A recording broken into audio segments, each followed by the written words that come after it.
Hi friends, मेरे YouTube channel skill tutorials में आप सभी का स्वागत है। आज की इस वीडियो को मैं रिक्वेस्ट करूंगा कि आप कंप्लीट देखें, शुरू से अंत तक देखें, क्योंकि यह किसी चैप्टर का एक्सप्लेनेशन ना होकर एक अपील है। मेरी यह अपील छात्रों के साथ साथ उनके गार्जियन से भी है। तो इस पूरी वीडियो में हमारा जो टॉपिक होगा, हमारा जो विषय होगा, वो मुख्यतः 3 बिंदुओं के इर्द गिर्द घूमेगा। जो 3 बिंदु इस प्रकार हैं। पहला पॉइंट है इंग्लिश मीडियम, दूसरा पॉइंट है हिंदी मीडियम और तीसरा पॉइंट है English medium versus Hindi medium. चूंकि हम जानते हैं कि हमारी सोसाइटी में, खासकर इंडिया में, जनरली हिंदी मीडियम और इंग्लिश मीडियम में स्कूल्स की क्लासेस कंडक्ट किए जाते हैं। तो ये 2 बातें तो हो गई मीडियम की, कि आखिर में जो एजुकेशन दिया जा रहा है, मीडियम ऑफ इंस्ट्रक्शन है, वो अंग्रेजी हो या फिर हिंदी। बच्चे इंग्लिश मीडियम से पढ़ाई करें या फिर हिंदी मीडियम से, और इन दोनों में एक कंपैरिजन है यहाँ मेरी इस वीडियो में, कि आखिर में दोनों में से बेटर कौन है, इंग्लिश मीडियम या फिर हिंदी मीडियम। फिर साथ ही साथ इन 3 पॉइंट्स के अलावा मैंने इस बात को भी रखने का प्रयास किया है कि आखिर में हिंदी मीडियम या फिर इंग्लिश मीडियम में चुनाव कैसे करें, और इन दोनों का आपके बच्चों पे, यानी कि जो भी विद्यार्थी हैं, जो एजुकेशन के रिसेप्टिव्स हैं, जो एजुकेशन लेने वाले हैं, उन पर इन मीडियमों का क्या प्रभाव पड़ता है, और ये जो विभिन्न प्रकार के माध्यम हैं, मीडियम ऑफ इंस्ट्रक्शन हैं, वो कैसे उन्हें प्रभावित करते हैं। वो 3 पॉइंट्स हैं। फर्स्ट वन है इंग्लिश मीडियम, सेकेंड वन है हिंदी मीडियम, और थर्ड वन है English medium versus Hindi medium. हम अक्सर देखते हैं कि आजकल कन्वेंट स्कूलों में, जो प्राइवेट संस्थानों या किसी खास व्यक्ति द्वारा संचालित स्कूल होते हैं, उनमें जो भी एजुकेशन दिया जाता है वो इंग्लिश मीडियम में दिया जाता है। उन्हें जो भी उसमें टीचर्स होते हैं, जो भी सब्जेक्ट्स पढ़ाते हैं, लैंग्वेज सब्जेक्ट्स को छोड़कर बाकी सभी सब्जेक्ट्स, बाकी सारे क्लासेस इंग्लिश मीडियम में ही कंडक्ट किए जाते हैं। यहाँ पर हिंदी मीडियम को, हिंदी को एज अ लैंग्वेज पढ़ाया जाता है, बाकी अन्य सभी विषयों को अंग्रेजी में ही डील किया जाता है। तो ये तो हो गया कन्वेंट स्कूलों की बात। अब सेकंड पॉइंट पे हम आते हैं Hindi medium of instruction. Hindi medium में क्या होता है कि जो भी हमारे गवर्नमेंट द्वारा संचालित स्कूल्स होते हैं, जनरली उसमें जो मीडियम ऑफ इंस्ट्रक्शन है, जो टीचिंग मीडियम है, वो हिंदी है। वहां पर जो भी शिक्षक नियुक्त किए जाते हैं, वहां पर जो भी शिक्षक एम्प्लॉयड हैं, वो या तो बच्चों के उनके परिवेश से जुड़ी रीजनल लैंग्वेज से जोड़कर किसी सब्जेक्ट को पढ़ाते हैं, या फिर उन्हें हिंदी मीडियम में पढ़ाते हैं, हिंदी के माध्यम से उन्हें विषयों को सिखाते हैं। अब तीसरा जो पॉइंट है वो है English medium versus Hindi medium. इसका मायने ये है, इसका आशय ये है कि आखिर में अंग्रेजी माध्यम में और हिंदी माध्यम में हम कंपेयर करें तो कौन सा बेटर है, कौन बेहतर है। तो यदि आज के परिवेश को देखा जाए, आज के वैश्वीकरण के युग को देखा जाए, आज के ग्लोबलाइज्ड वर्ल्ड को देखा जाए, तो English medium is a better option, no doubt.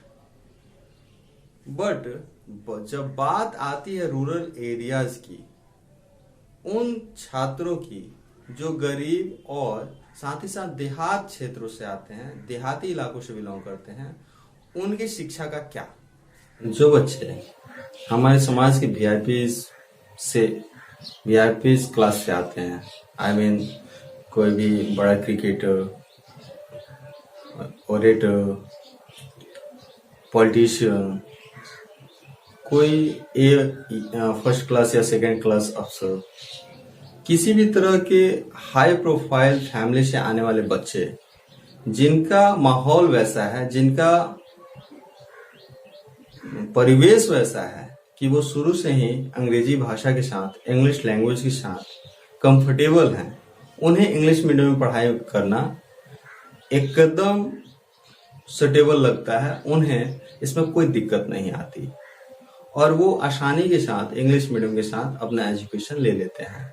वो चाहे गवर्नमेंट स्कूल हो या फिर कोई प्राइवेट स्कूल हो, कहीं भी हो, यदि इंग्लिश की बात आती है, अंग्रेजी भाषा की बात आती है, तो वो वहाँ आसानी से फिट हो जाते हैं। वो अपना एजुकेशन ढंग से ले पाते हैं, वो चीजों को बेहतर ढंग से समझ पाते हैं। लेकिन मैं बात करना चाहता हूँ उन पिछड़े तबकों का, जिसमें छोटे छोटे नौकरी पेशा लोग, ग्रुप डी और ग्रुप सी वाले लोग, या फिर ठेला खींचने वाले लोग, रिक्शा चलाने वाले लोग, किसान लोग, मजदूर लोग, रोजमर्रा के कामों में दैनिक मजदूरी वाले लोग, इन लोगों के बच्चों का क्या?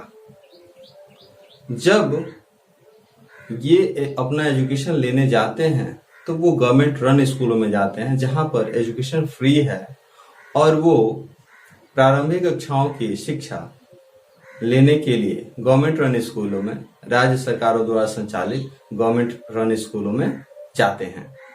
वहां इन्हें जो भी विषय सिखाए जाते हैं, जो भी शिक्षा दी जाती है, वो हिंदी माध्यम में दी जाती है।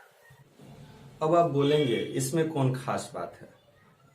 आखिर में इसमें कौन सी खास बात है? ये तो हमेशा से ही होता रहा है कि जो हाई क्लास लोग हैं, जिनके पास पैसा है, रुतबा है, स्टेटस है, जिनके पास रिसोर्सेज हैं, वो तो बेहतर एजुकेशन, बेहतर मेडिकल फैसिलिटीज इत्यादि सब कुछ ले सकते हैं, एटसेट्रा ले सकते हैं।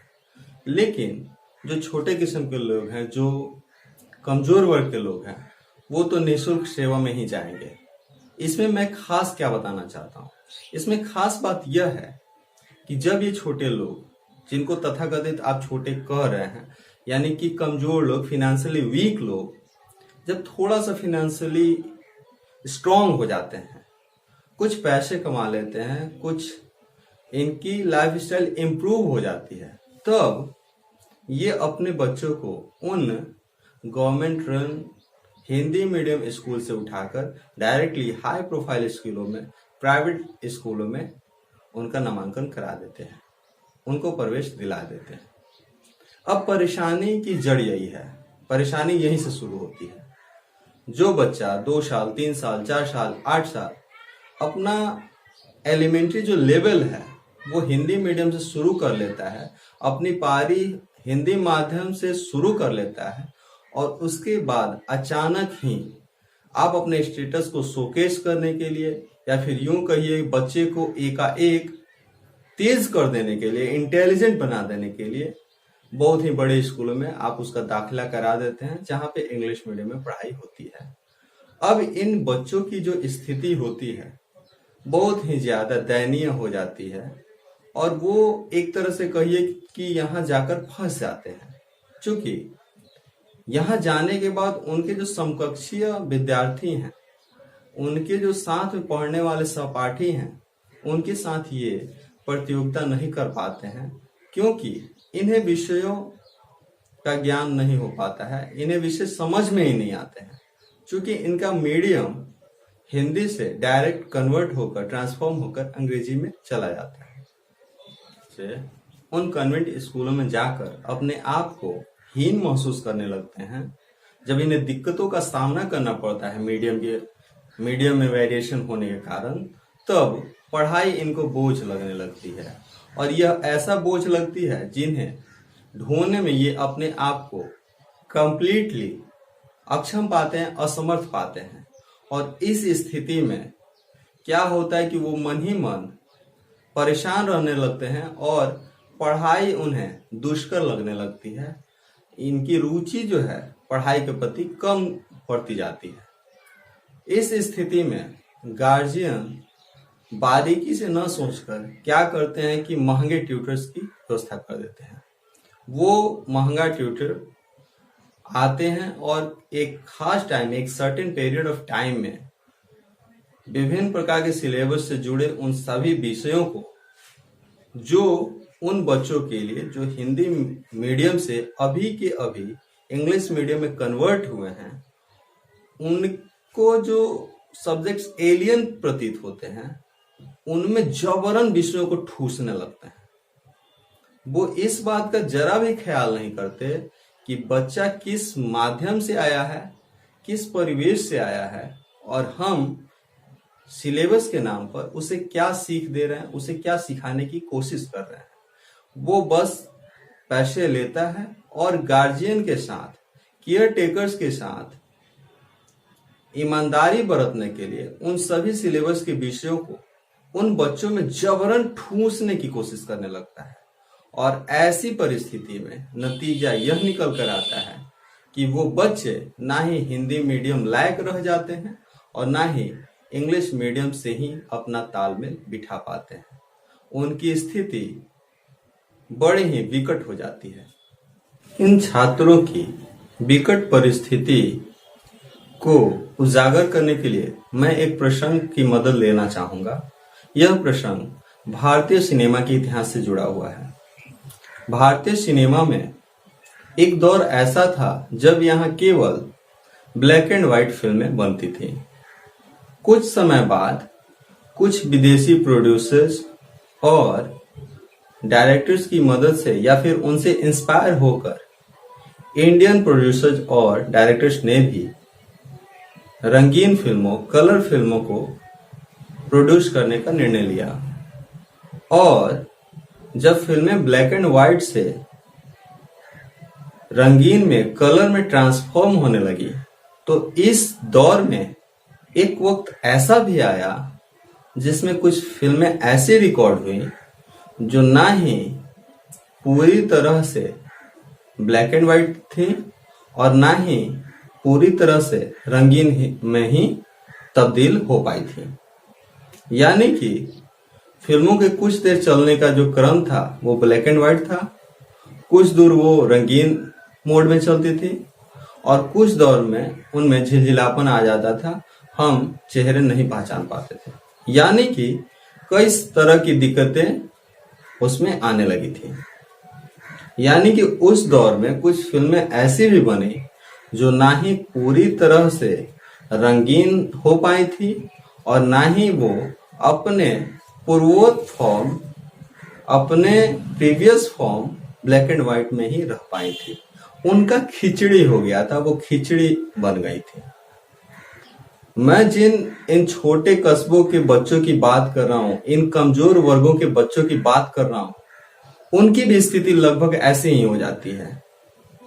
वो भी ना ही इंग्लिश मीडियम को अपना पाते हैं, एडॉप्ट कर पाते हैं, और ना ही हिंदी मीडियम में ही पूर्व की भांति पारंगत हो पाते हैं, अपना महारत हासिल कर पाते हैं। यानी कि ना ही वो हिंदी मीडियम जो कि अपना उनका स्वयं का लैंग्वेज है, जिस परिवेश से वो बिलोंग करते हैं, जिस वातावरण से वो आते हैं, ना ही वो ही उनके पास रह पाता है और ना ही जिसको उन्हें एडॉप्ट करना चाहिए यानी कि इंग्लिश मीडियम को, वो भी वो ठीक ढंग से नहीं कर पाते।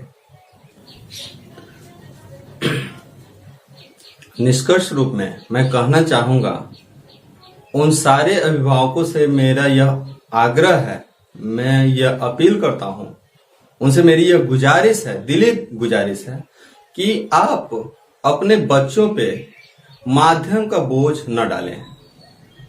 ये मैटर नहीं करता कि आपका बच्चा हिंदी मीडियम में पढ़ता है, इंग्लिश मीडियम में पढ़ता है या फिर चाइनीज मंदारिन में पढ़ता है।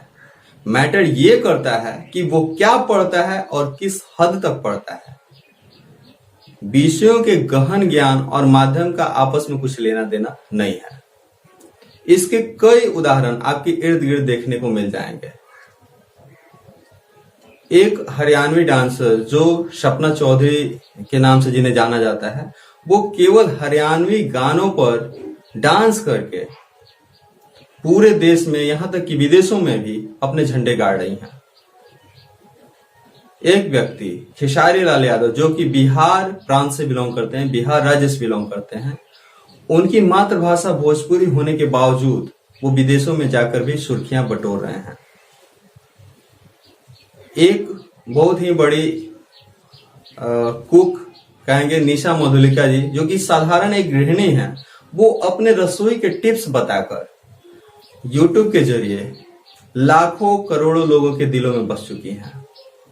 तो इन उदाहरणों से हम यह निष्कर्ष निकाल सकते हैं कि मीडियम कोई भी मैटर नहीं करता, बशर्ते कि आपका बच्चा जो भी सीखे बेहतर सीखे और उसके पीक पॉइंट तक जाए।